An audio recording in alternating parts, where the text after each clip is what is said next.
औज़ुबिल्लाहि मिनश्शैतानिर्रजीम बिस्मिल्लाहिर्रहमानिर्रहीम क़ाल अल्लाहु तआला अज़्ज़ा व जल वलनज़ीक़न्नहुम मिनल अज़ाबिल अदना दूनल अज़ाबिल अकबर लअल्लहुम यरजिऊन।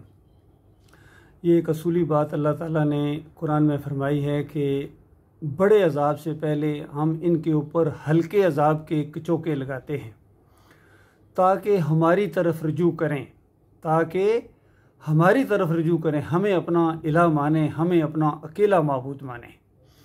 फिर सूरह अल-अनाम के अंदर अल्लाह ताला ने अपने अज़ाब का ज़िक्र किया है कि जब ये कौम नहीं मानती है, जब ये ईमान अकीदे की बात को नहीं मानती है और अपनी सरकशी दिखाती है और दूसरों को पूछती है, तो फिर हम क्या करते हैं।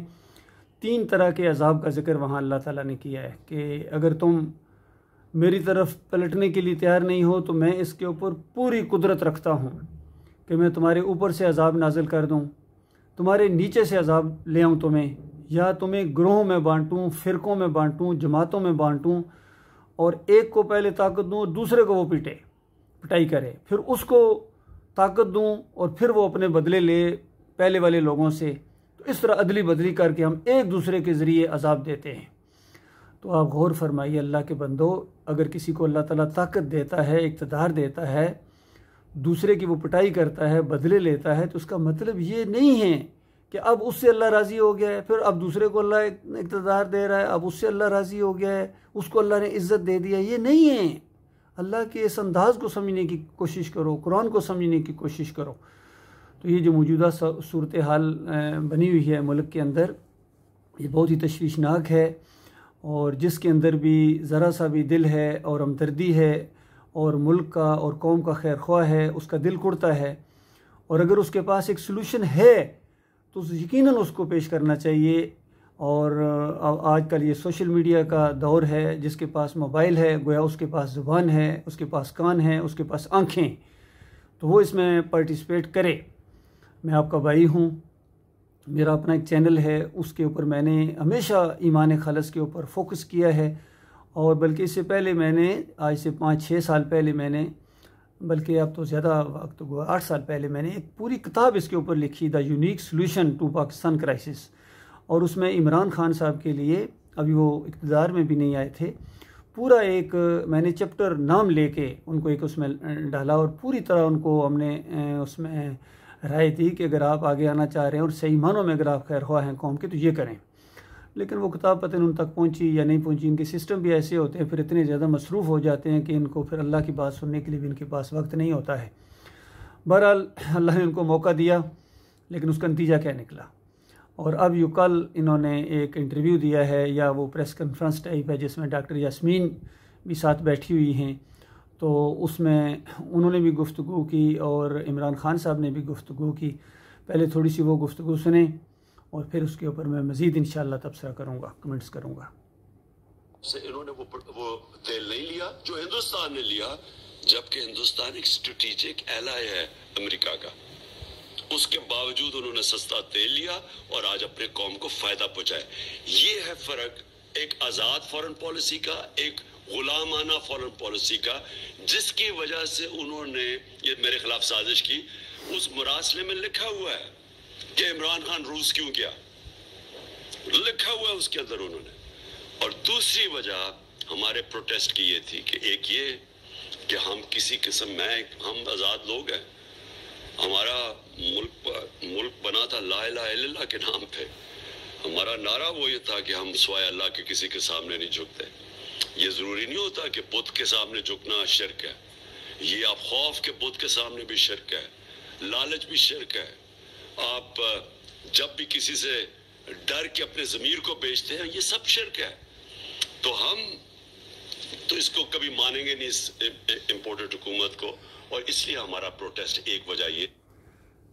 मैं इसके ऊपर गुफ्तगू करना चाह रहा हूँ। देखिए, इमरान खान साहब कह रहे हैं कि लालच भी शिर्क है। ज़रूरी नहीं कि बुत के सामने झुकना शिर्क है, बल्कि खौफ भी शिर्क है, किसी का दबाव और प्रेशर बर्दाश्त करना ये भी शिर्क है। एक बात और भी कह देना आगे कि मज़ार के सामने झुकना भी शिर्क है। जो असली शिरक है और बहुत बड़ा शिरक है, और शिरक की बहुत बड़ी निशानी है कि आप जब मज़ार के सामने या बुत के सामने, मूर्ति के सामने, किसी भी चीज़ के सामने जब आप सजदा करेंगे अल्लाह के अलावा, तो देखने वाला फ़ौरन इस नतीजे पर पहुंचेगा कि ये मुसलमान नहीं है, ये या तो हिंदू है या सिख है या कोई और किसी मज़हब के साथ इसका तल्लुक़ है, इस्लाम के साथ इसका कोई तल्लुक़ नहीं है। मुसलमान बहरहाल ये नहीं है। क्यों? कि मुसलमान सिर्फ अल्लाह के सामने झुकता है। तो असल में ये प्रॉब्लम है आपका, और इसी वजह से आपके ऊपर, आपकी पार्टी के ऊपर अल्लाह के अजाब की वो शक्ल है।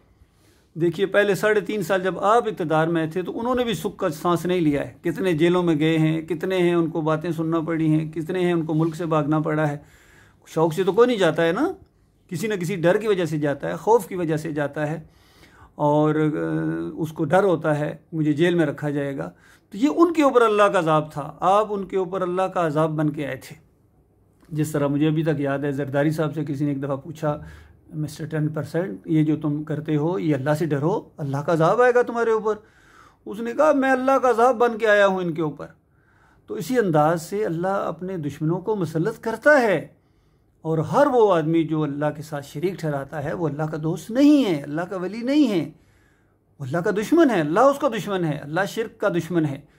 और आप शिर्क करने के बाद आप समझें कि अल्लाह की मदद आपके साथ है, क्योंकि आप इय्याका नअबुदु व इय्याका नस्तईन कहते हैं। तो बताओ, यही कोई सिख कहे इय्याका नअबुदु व इय्याका नस्तईन, फिर वो मूर्ति के सामने झुके, तो उसका इय्याका नअबुदु व इय्याका नस्तईन किधर गया?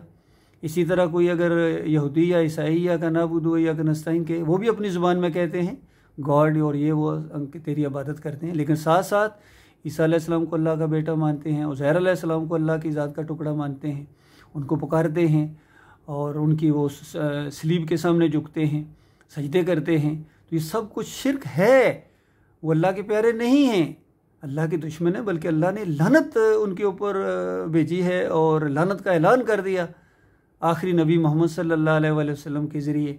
कि नबी अलैहिस्सलाम ने फरमाया लान अल्लाह अल यहूद व नसारा इत्तखज़ू क़ुबूरुल अंबिया व सालिहीन मसाजिदा, कि अल्लाह की लानत यहूद व नसारा के ऊपर। क्यों? इन्होंने अपने अंबिया और अपने सालिहीन की कब्रों के ऊपर जाके सजदे किए थे।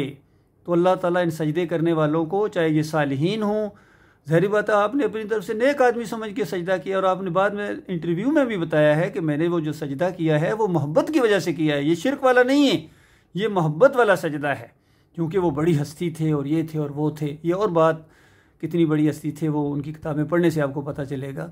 ये तसव्वुफ़ के अंदर जितना ये सूफ़ीज़म है, ये कुरान का मुकाबला है। आप चूँकि खुद ज़ाते खुद एक सूफ़ी ज़हनियत है, इस वजह से आपको अच्छे लगते हैं, जिस तरह की ऐनक पहनी हुई है उसको उसी तरह का नज़र आता है। हालांकि सूफिया की किताबें आप पढ़ें, अब्दुल कादिर जिलानी की पढ़ें, मुइनुद्दीन चिश्ती की पढ़ें, अली हजवेरी की पढ़ें किताबें, और मुजद्दिद अल-फ़सानी की पढ़ें, फरीदुद्दीन गंज शकर की पढ़ें, तो इनके अंदर बेशुमार शिरकिया वाक़यात हैं, और वादतुल वजूद, वादतुल शहूद, हलूल, ये सारे मुशरिकाना अक़ीदे इनके अंदर मौजूद हैं। ये और बात कि चूँकि अब आप उसको भी तो शिरक नहीं समझ रहे हैं कि जो आपने सजदा किया है और मैंने अपनी आँखों से देखा, आपने यहाँ या अली मदद का पट्टा बंधवाया था, आप उसको भी शिरक नहीं समझ रहे हैं। ज़ाहिर बात है, आवाम को खुश करने के लिए, वोट बैंक कायम रखने के लिए सारी चीज़ें आप करते हैं। अगरचे आप कहें भाई मैं दिल से नहीं मानता हूँ, लेकिन ज़ाहिर देखा जाता है कि आप कर रहे हैं। ये बहुत बड़ी मजहबी करप्शन है, बहुत बड़ा अल्लाह के दीन का इनकार है। और जिस तरह डॉक्टर यास्मीन भी कह रही हैं, मुझे इस तरह की सीटा 72 साल की उम्र के अंदर, वो एक मोतबर किस्म की खातून लग रही हैं और कहती हैं 16 साल से मैं इस फील्ड के अंदर हूँ। तो ये घसीटा ऐसे नहीं गया है, आप अक्लमंदों के लिए इशारा ही काफ़ी होता है।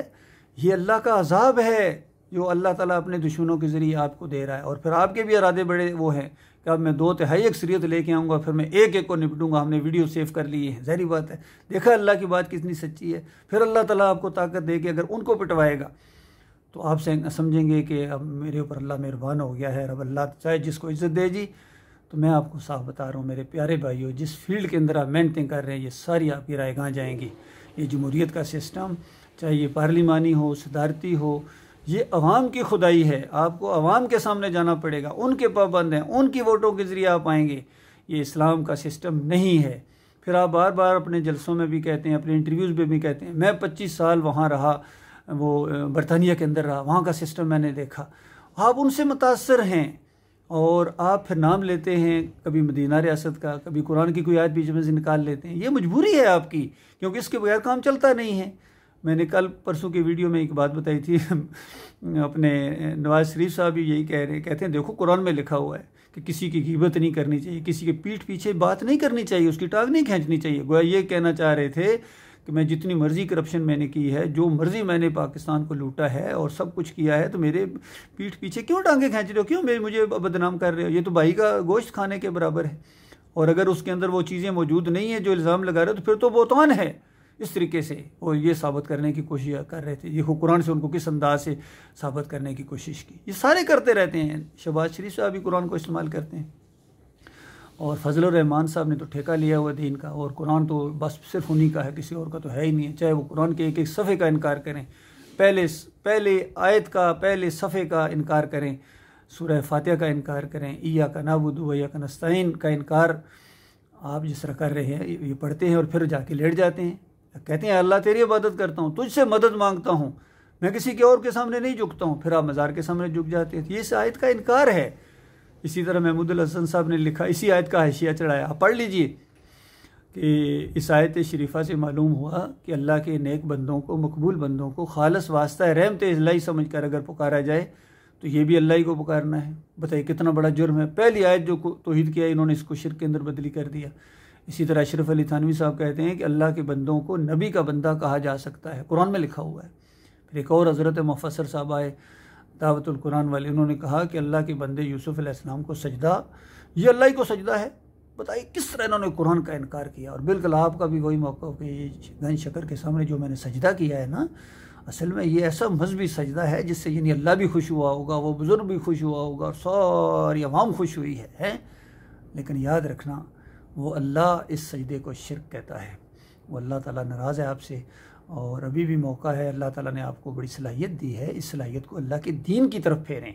बड़े बड़े बासलाहियत लोग आपके साथ हैं, लेकिन आपने उनकी सलाहियतों को अल्लाह के दीन की खातर इस्तेमाल करने की बजाय खालस एक शैतानी रास्ते, जमहूरियत के रास्ते में आप उसको सर्व कर रहे हैं, और मुल्क का नाम ले रहे हैं, कौम का नाम ले रहे हैं। बताइए अल्लाह ज़्यादा प्यारा है या मुल्क ज़्यादा प्यारा? मुझे ये भी सवाल, मुझे सबसे सवाल है, क्योंकि कई दफ़ा आपने ये भी कहा है ना कि मेरे से ज़्यादा पाकिस्तान को फ़ौज की ज़रूरत है।